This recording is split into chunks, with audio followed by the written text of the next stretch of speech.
Thank you. To the Honorable Chair, Vice Chair, and members of the committee, my name is Jackie McGraw. I've been a Massachusetts resident and a former Horizon Worlds Builder Support Engineer at Meta Reality Labs, the division of Meta responsible for its virtual reality or VR technologies, including the Meta Quest headset and the Horizon Worlds platform. After raising safety concerns of working in an unsafe virtual working environment and being laid off as a result of workplace bullying, I'm here to testify about my experience and speak the truth on record that is often left unsaid.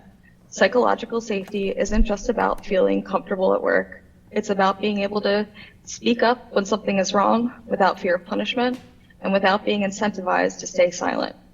When Meta laid off both my husband and me in 2022 after we reported unresolved safety concerns, we were each offered tens of thousands of dollars in severance, which we refused, knowing that accepting meant not just giving up our voice, but others who might never get the chance to speak for themselves. We could no longer trust Meta Reality Labs to draw its own ethical boundaries. The psychological harm we experienced wasn't theoretical. My job was to help creators build games and social experiences on a spatial VR platform. To support these creators, I needed to be present in the digital spaces myself, playing the experiences, observing player behavior during interactions, and studying how people responded to one another in real time to help others build games. And what I witnessed over and over was horrific, not just a one-time fluke, but process negligence beyond justification. There was no age verification, no parental controls, and no real moderation access across free-to-play games. It wasn't a question of if abuse would occur, it was a matter of how often and who would be left unprotected at this time.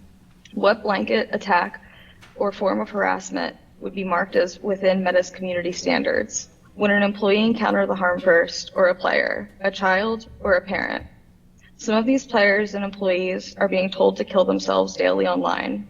There were no meaningful protections for them, no proactive concerns about their safety, and certainly none for us as employees. The platform's designs made these situations not just possible, but predictable. I support Senate 1291 and 1347 because together they address the urgent need for enforceable workplace protections against psychological harm, bullying, and retaliation, especially in industries like tech, where these issues go so often ignored or hidden.